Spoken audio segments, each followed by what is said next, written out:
Hey, car won't start, key turns, lights come on, but the engine's just not cranking? Or maybe it does crank but immediately shuts off? Yeah, that might be your Toyota's immobilizer system messing with you. What's up, guys? I'm Tom, your friendly neighborhood wrench turner from Car Justify, and today we're tackling one of those head-scratching problems I get asked about all the time. Toyota immobilizer issues. Let's get your ride starting again, without pulling your hair out or spending a fortune at the dealer. Now, if you're dealing with a no-start and you suspect it's the immobilizer, especially on Toyotas made in the early 2000s to mid-2010s, you're not alone. These systems are designed to keep thieves out, but sometimes they lock you out too. So let's break it down. First thing, check your key. Sounds simple, but you'd be surprised how many times it's just a bad key chip. If you're using a spare or a worn-down key, that transponder chip inside might not be talking to the ECU right.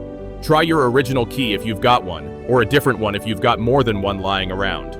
Had a buddy of mine spend 3 days chasing wiring issues. Turned out his key fob got demagnetized in his gym bag. True story. Second, look for that little blinking security light on your dash. If it's blinking rapidly or staying solid when you turn the key on, that's a big red flag. The immobilizer isn't happy. Normally, that light should go off a few seconds after you turn the key to on. If it stays on, the car's not recognizing the key and won't let the ECU fire the fuel injectors. Now here's the first DIY trick to try. A soft reset. Disconnect your car battery for 10 to 15 minutes. I know. Sounds too easy, right? But it resets a bunch of modules, including the ECU and sometimes the immobilizer. When you reconnect the battery, make sure your key is out of the ignition. Then pop the key in, turn it to on, and just let it sit for 5 minutes. Don't start the engine yet. After that, try cranking. This simple reset has worked for a lot of folks, especially if the immobilizer just glitched out from a low battery or electrical surge. Didn't work? No sweat. Here's another one. If you've got an older Toyota with a black key, not a gray valet key, and your car came with a master key originally, there's a bypass trick that involves programming a new key without needing the dealer. But here's the catch. You need a working master key to do this. If you've only got a valet key and the system's already locked you out, you're kind of stuck unless you go deeper. And I'll get to that in a second.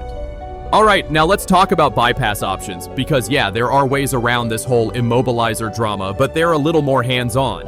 One popular method is using a bypass module, especially if you're installing remote start or just need to fool the ECU into thinking the right key is there.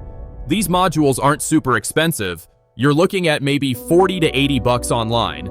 And they work by taking the transponder signal from your real key and feeding it to the car full time. Usually that means hiding your spare key in the module under the dash, which, yeah, technically defeats the point of an immobilizer, but hey, it gets your car running again. I've installed these in a few older Camrys and Corollas, and once it's in, it's seamless. Just know you'll want to mount it securely and not leave your key just dangling loose under there. Still with me? Okay. Here's a deeper fix. If you've got a TechStream-compatible OBD scanner, that's Toyota's fancy diagnostic tool, and you're a little tech-savvy, you can actually reset the immobilizer or re-register keys through the ECU. It's a little advanced, and you'll need a laptop and some patience. But it can be a lifesaver if the dealer wants to charge you 400 bucks just to reprogram a key. Look for options like Immobilizer Reset or Key Registration in the TechStream menu. And just a heads up, some Toyotas have a security module separate from the ECU. If you've had water damage or electrical issues lately, that module might be toast. I had a guy bring in a Highlander that got caught in a flood. Everything dried out fine except the immobilizer box under the dash. We swapped it out from a donor car, and boom, started right up. Quick recap before we wrap up. Check your key first, that's the easiest place to start. Look at the security light behavior.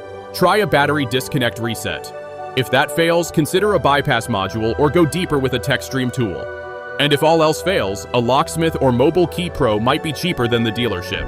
Alright folks, hope that clears it up and gets your Toyota back on the road. These immobilizer issues are frustrating, but most of the time it's fixable with a little know-how. If this helped you out, do me a favor, hit that like button, and subscribe if you want more no-nonsense car tips from a guy who's been elbows deep in engines for way too long. I'm Tom from Car Justify. Thanks for hanging out, and I'll catch you next time. Stay safe, stay wrenchin'.